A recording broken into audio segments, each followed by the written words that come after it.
上集講完東京迪士尼嘅好玩之處，今集咧就集中俾大家睇睇迪士尼入面嘅飲飲食食。我哋第一餐呢，首先係樂園區入面嘅 Center Street Coffee House， 佢就響中央大街上面嘅啫，非常之近出入口。比起3年前嚟嘅時候呢，選擇少咗好多啊！主食淨係得2款牛扒同埋咖喱飯。咖喱飯除咗有可愛 Baymax 之外呢，仲有2款醬汁嘅，分別係印度式嘅 Butter Chicken 啦，同埋深色啲嘅牛肉咖喱。2款嘅味道都唔錯，牛肉雞肉呢都好嫩滑嘅。而 Baymax 手抱嘅嗰個心形呢，唔肯定係咩嚟嘅，但係佢係年糕咁嘅口感，好特別。跟住係210g嘅西冷牛扒，牛扒呢有啲太熟啦，不過呢我本身就中意有啲咬口嘅，所以都覺得唔錯。配菜有奶油芝士焗飯啊 Ratatouille 配呢個薯蓉啦，仲有芝士煙肉撻，3個配菜都相當之唔錯嘅。我哋覺得以遊樂園入面半快餐嘅形式嚟講呢，都算滿意嘅。希望之後嘅餐牌可以增加多啲選擇啦。晚餐嘅時候呢，因為想快啲食完之後睇巡遊啦，咁所以呢就去咗 Tomorrowland Terrace 嗰度食快餐，地方係超大。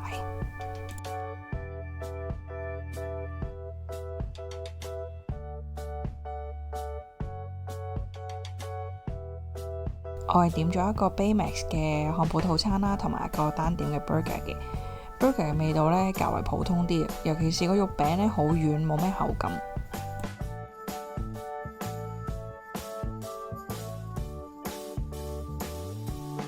反而米奇造型嘅炸雞呢，比麥樂雞仲好食啲，個肉感呢更加似真嘅。仲有米奇造型嘅 churros， 好味。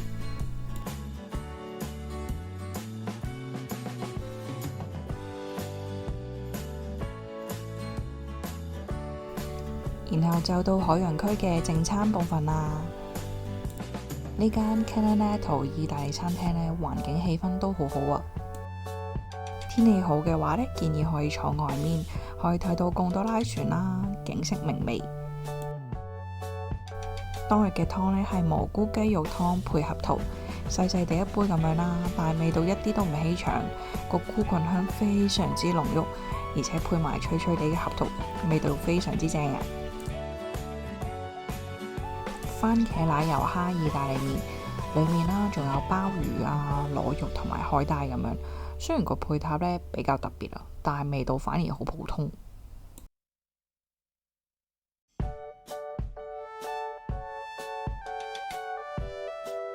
成餐令我哋最驚豔嘅呢係呢一個 Bismarck Pizza， 餅底呢又脆又軟韌，然後唔知係個水波蛋啦定係牛肝菌，成個味道呢好日式。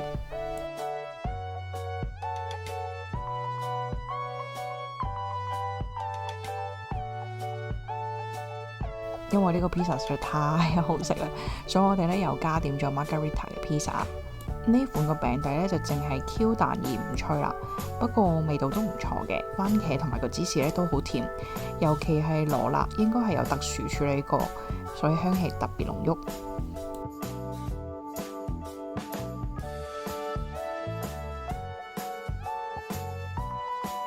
成餐加埋呢，一共係6500 yen， 我哋覺得好滿意。下次如果再去迪士尼嘅話呢，應該都會再食返呢一間。向上邊嘅鐘樓 Cape Cod Cook Off， 因為唔係飯店啦，所以人好少。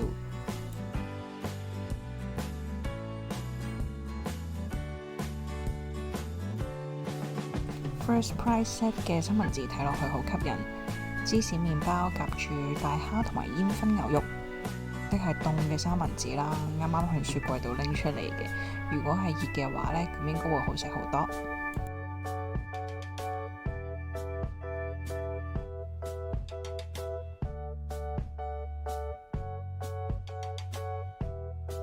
Horizon Bay 嘅用餐呢都係快靚正嘅，係似而家家私咁樣嘅半自助形式啦。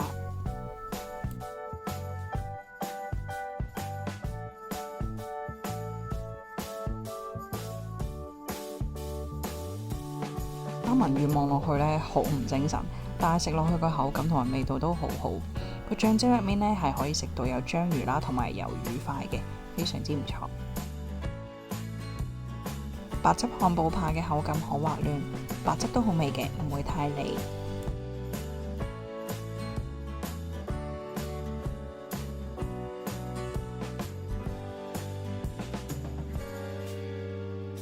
烤牛扒配和風醬汁，咁個牛扒呢就好熟好有咬口嘅，但係我哋覺得呢，喺樂園區嘅 Coffee House 食嘅西冷仲好食少少，個醬汁呢都好清爽，同個牛扒都算幾夾。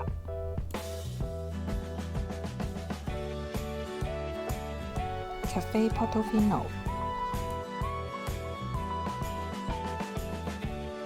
橙香蝦仁同埋三文魚，個底嗰度呢仲有牛油果蓉，甜甜地，調味都幾好。Mozzarella 芝士配火腿，火腿呢淨係得一塊有啲少，但係佢都有配2塊芝士啦，同埋1塊餅乾條嘅，咁仲有香料同埋橄欖油，味道都唔錯。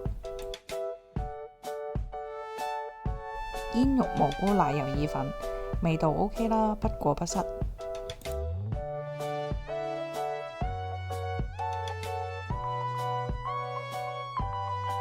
特選套餐跟湯同埋甜品，個湯呢係奶油雜菜湯，水準呢比較爭啲。主菜呢係米蘭式嘅炸西冷扒配西西里島嘅雜菜醬汁。牛扒幾好，好有彈性，調味呢都唔錯。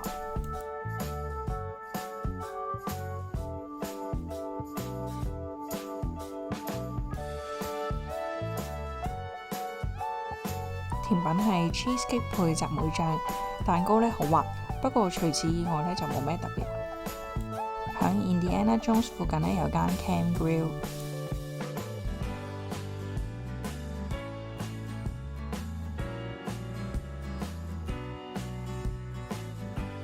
辣烤三文魚配雞蛋，其實個醬汁呢完全唔辣嘅，三文魚都唔錯，不過 Horizon Bay 嘅就更加嫩滑啲啦。特選套餐有烤牛肉配日式醬汁啦，雞骨香腸、煙燻芝士醬都幾豐盛嘅，但個日式醬汁呢令我諗起外國嗰啲 jerky 嘅味道，個芝士醬呢就幾香嘅。套餐啦都有跟嘢飲同埋一件合桃蛋糕配芒果醬，個蛋糕都唔錯。園區入面仲有好多小食嘅，其中必不可少呢肯定就有三眼仔麻薯啦，係東京迪士尼嘅經典打卡食品。3粒係3種唔同嘅口味嘅，士多啤梨味啦、朱古力味同埋 custard 味嘅。我自己呢就覺得唔係咁好食，但係又每次都忍唔住買喎，因為實在太可愛啦。隔離嗰杯係暖檸檬蜜糖，超級酸啊，酸到五官都變晒形，但係健康維他命 C 嘅味道。火雞髀嘅煙燻味啱啱好，拎住咁大隻雞髀喺度食嘅時候呢，感覺好似漫畫入面啲角色一樣啊，好得意。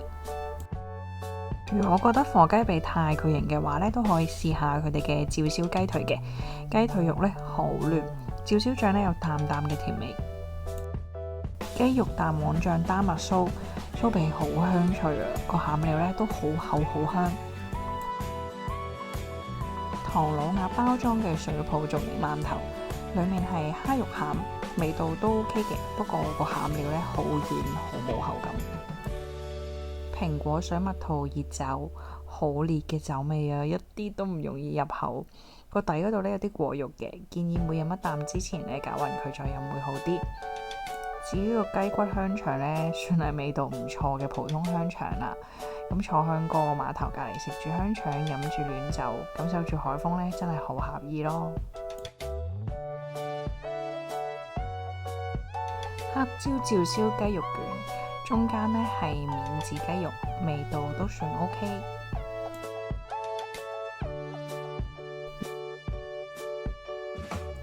暖珍珠抹奶茶配豆乳布丁，估唔到呢喺園區入面都飲到真奶，更加估唔到呢個抹茶味都幾香濃喎。豆乳布丁嘅口感呢有驚喜，反而呢珍珠嘅甜度呢有啲太高啦，我唔係咁中意。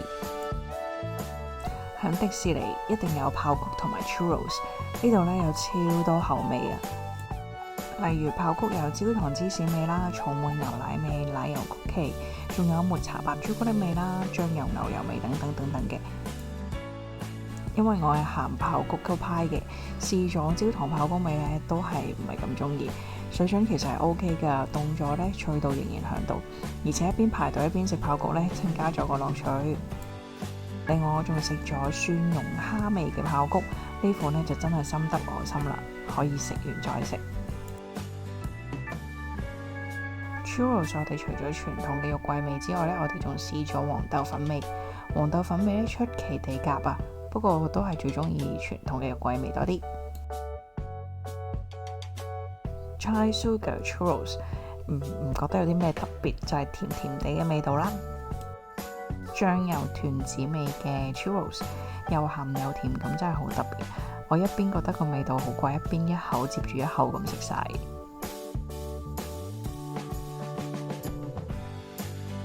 Demi-glace Churros 鬆軟嘅薯仔包住法式嘅醬汁，鹹鹹嘅層次感呢非常之豐富啊！園區入面呢，仲有唔少造型別緻嘅 vending machines， 可以買日本嘅冷熱瓶裝飲料，都非常之方便。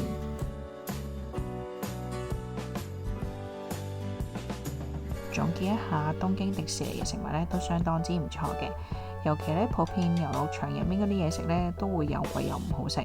呢度呢幾乎就冇呢個問題存在，雖然都仲係會有少少日價啦，不過都仲係喺合理嘅範圍之內。我哋甚至呢有啲掛住其中幾味餸嘅味道啊！